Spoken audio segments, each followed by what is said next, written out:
दोस्तों, स्वागत है आपका हमारे चैनल दृष्टि स्टडी पॉइंट में। आज हम लेकर आए हैं आपके लिए करंट अफेयर्स के कुछ क्वेश्चंस जो कि आरओ एग्जाम के लिए बहुत इंपॉर्टेंट हैं। आइए देखते हैं। पहला क्वेश्चन है महुआ मोइत्रा से रिलेटेड। इनको 8 दिसंबर 2023 को लोकसभा से निष्कासित किया गया था। क्यों किया गया था? 4 ऑप्शंस हैं। वित्तीय कदाचार के मामले में, कैश फॉर क्वेरी घोटाले में, संसदीय ड्रेस कोड का उल्लंघन करने में या बिना छुट्टी के अनुपस्थित रहने में। तो दोस्तों, महुआ मोइत्रा पे आरोप है कि उन्होंने भारतीय कारोबारी गौतम अदानी और उनकी कंपनियों के समूह को निशाना बनाने के लिए लगातार संसद में सवाल पूछे और वो भी रिश्वत लेकर। ये आरोप लगाया था निशिकांत दुबे ने, जो कि बीजेपी सांसद हैं। तो इसमें ऑप्शन 2 बिल्कुल सही है। कैश फॉर क्वेरी घोटाले में संलिप्तता के मामले में उनको निष्कासित किया गया। दूसरा क्वेश्चन, भारतीय कला, वास्तुकला और डिजाइनिंग द्विवार्षिक कहाँ पर आयोजित किया गया है? ऑप्शन है राष्ट्रपति भवन, लाल किला, इंडिया गेट या हुमायूं का मकबरा। तो दोस्तों, इसका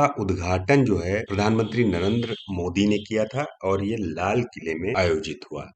ये द्विवार्षिक होता है और इसका जो है 15 दिसंबर 2023 तक लाल किला नई दिल्ली में आयोजन होना निर्धारित हुआ था। जनता के लिए 31/3/2024 तक ये खुला रहेगा। तीसरा क्वेश्चन है, दिसंबर 2023 में मौद्रिक नीति समिति की बैठक के दौरान गवर्नर शशिकांत दास ने यूपीआई लेनदेन के संबंध में किस प्रस्ताव की घोषणा की? ऑप्शन है कटौती को 1 लाख रुपए तक सीमित करने के लिए, लेनदेन की सीमा में कोई बदलाव नहीं, सभी यूजर्स के लिए इसे बढ़ाकर 2.5 लाख रुपए कर दिया गया, या अस्पतालों और शिक्षण संस्थानों में 5 लाख रुपए की तक की बढ़ोतरी करने के लिए। इसमें शशिकांत गवर्नर है, इन्होंने अस्पतालों और शैक्षिक संस्थानों में यूपीआई की लेनदेन की सीमा जो है पहले जो 1 लाख रुपए थी उसको 5 लाख रुपए तक करने का प्रस्ताव दिया है। ऑप्शन 4 इसमें बिल्कुल सही। अगला क्वेश्चन देखते हैं, भारत में प्रतिवर्ष सशस्त्र सेना झंडा दिवस कब मनाया जाता है? 11 नवंबर, 7 दिसंबर, 1 जनवरी, 15 मार्च। तो इसमें 7 दिसंबर ऑप्शन बिल्कुल सही है और ये मनाया जाता है भारतीय सशस्त्र बलों के कल्याण है। सशस्त्र सेना झंडा दिवस या इसको झंडा दिवस भी बोलते हैं। भारतीय सशस्त्र बलों के कर्मियों के कल्याण है, तो भारत की जनता से धन संग्रह करने के प्रति समर्पित एक दिन है ये, जो कि 7 दिसंबर को भारत में प्रतिवर्ष मनाया जाता है। झंडा दिवस पर जो धन संग्रह होता है उसके 3 उद्देश्य होते हैं। पहला, युद्ध के समय हुई जो जन हानि है उसमें सहयोग, सेना में कार्यरत कर्मियों और उनके परिवार के कल्याण और सहयोग हेतु राशि इकट्ठा करना। तीसरा है सेवानिवृत्त जो कर्मी हैं उनके परिवार के कल्याण। ये 3 कारण हैं जिसकी वजह से 7 दिसंबर को धन संग्रह किया जाता है झंडा दिवस के रूप में। अगला क्वेश्चन देखते हैं, दिसंबर 2023 में उत्तराखंड ग्लोबल इन्वेस्टर समिट का आयोजन किया गया, ये कहाँ पे था ये बताना है। तो इसका सही आंसर है देहरादून। आयोजन देहरादून में हुआ था और प्रधानमंत्री नरेंद्र मोदी ने इसका उद्घाटन किया था। Uttarakhand global investor summit Uttarakhand को एक नए निवेश गंतव्य के रूप में स्थापित करने की दिशा में एक कदम है। 2 दिवसीय शिखर सम्मेलन 8 और 9 दिसंबर और इसकी थीम है शांति से समृद्ध के साथ इसको आयोजित किया जा रहा है। शिखर सम्मेलन में दुनिया भर से हजारों निवेशक और प्रतिभागी भाग लेंगे। तो इसका आंसर है देहरादून। अगला, वन अनुसंधान संस्थान कहाँ पे स्थित है? जमशेदपुर, देहरादून, तिरुवनंतपुरम या गुवाहाटी? वन अनुसंधान संस्थान जिसको फॉरेस्ट रिसर्च इंस्टीट्यूट FRI बोलते हैं, ये देहरादून में स्थित है और इसको जो है 1906 में स्थापित किया गया था। इसका नाम उस टाइम था इंपीरियल फॉरेस्ट रिसर्च इंस्टीट्यूट। ये इसलिए स्थापित किया गया था ताकि देश में वानिकी अनुसंधान का नियोजन और नेतृत्व किया जा सके।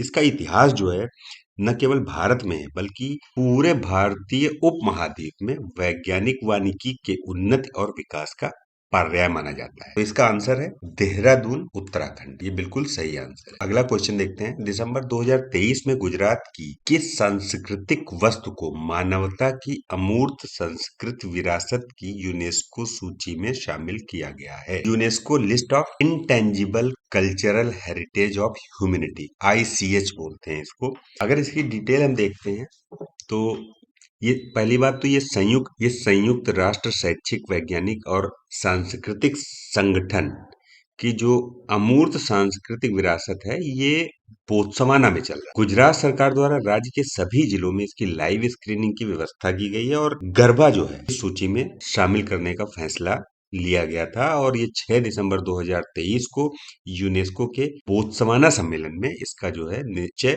कर लिया गया था कि गरबा को इस सूची में शामिल किया जाएगा। तो इसका आंसर है गरबा। अगला क्वेश्चन है भारत के चीफ ऑफ डिफेंस स्टाफ कौन है? Who is the chief of defence staff of India? मतलब करंटली कौन है ये पूछा जा रहा है। चीफ ऑफ डिफेंस स्टाफ की अगर हिस्ट्री में जाते हैं तो रक्षा प्रमुख इनको बोलते हैं या चीफ ऑफ डिफेंस स्टाफ बोलते हैं। भारतीय सशस्त्र सेनाओं के पेशेवर त्रिसेवा प्रमुख और भारत सरकार के वरिष्ठतम वर्दीधारी सैन्य सलाहकार होते हैं चीफ ऑफ डिफेंस स्टाफ। 24 दिसंबर 2019 को भारत के सुरक्षा मामलों की मंत्रिमंडलीय समिति ने इस पद के सृजन की घोषणा की थी और जनरल विपिन रावत को 1 जनवरी 2020 को भारत का पहला रक्षा प्रमुख बनाया गया था। अभी जो है लेफ्टिनेंट जनरल अनिल चौहान वर्तमान में भारत के मौजूदा सीडीएस के रूप में कार्यरत है। इन्होंने 30 सितंबर 2022 को पदभार ग्रहण किया। तो इसमें चौथा ऑप्शन बिल्कुल सही है, अनिल चौहान, जनरल अनिल चौहान। अगला क्वेश्चन है किस प्रकार की प्राकृतिक आपदा ने भारत को पापुआ न्यू गिनी को तत्काल सहायता प्रदान करने के लिए प्रेरित किया? भूकंप, सुनामी, ज्वालामुखी विस्फोट या चक्रवात? भारत ने माउंट उलाउन में ज्वालामुखी फटने के बाद पपुआ न्यू गिनी को 10 लाख डॉलर की तत्काल सहायता के रूप में देने की घोषणा की। 10 लाख डॉलर दिए गए थे भारत की तरफ से पापुआ न्यू गिनी को। क्यों दिए गए थे? क्योंकि ज्वालामुखी विस्फोट हुआ था उलावन में। तो इसमें थर्ड ऑप्शन बिल्कुल सही है, वॉल्केनिक इरप्शन, ज्वालामुखी का विस्फोट। अगला क्वेश्चन है कांग्रेस पार्टी द्वारा तेलंगाना के मुख्यमंत्री के रूप में किसे घोषित किया गया है? केसी वेणुगोपाल, मल्लिकार्जुन खड़गे, ए रेवंत रेड्डी और डी के शिव कुमार। 7 दिसंबर को तेलंगाना कांग्रेस प्रमुख अनुमुला रेवंत रेड्डी ने नए मुख्यमंत्री और मल्लू भट्टी विक्रमार्क ने मुख्यमंत्री के रूप में शपथ ली। तो इसमें ए रेवंत रेड्डी थर्ड ऑप्शन बिल्कुल सही है।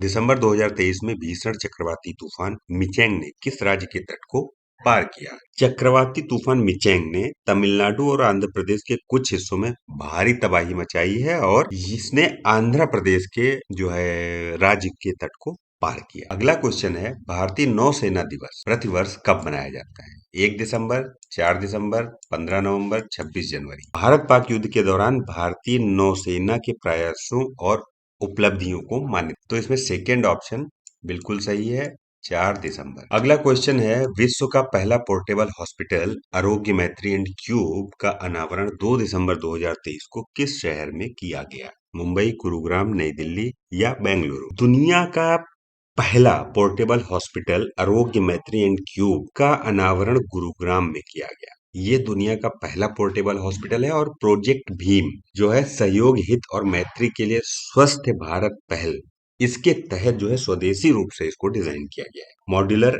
आघात प्रबंधन और सहायता प्रणाली है। 72 अलग करने योग्य मिनी क्यूब से ये बना हुआ है। प्रत्येक आपातकालीन प्रतिक्रिया और मानवीय प्रयासों के लिए एक विशेष स्टेशन है। इसमें एक मिनी आईसीयू और एक ऑपरेशन थिएटर भी है।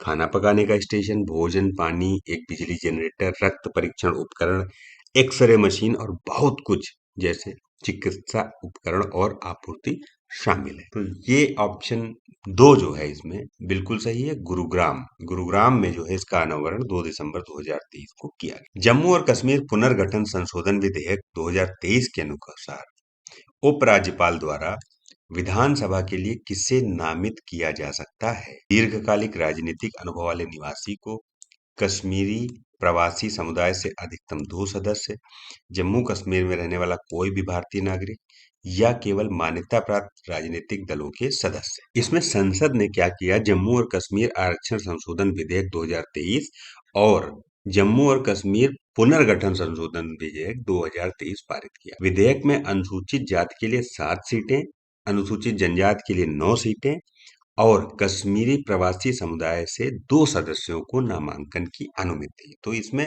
सेकंड ऑप्शन ये जो है maximum 2 members from Kashmiri migrant community, ये सही है, सेकंड ऑप्शन। तो दोस्तों ये थे आज के questions.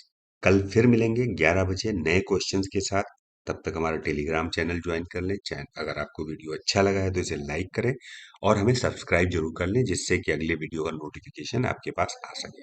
Thank you very much.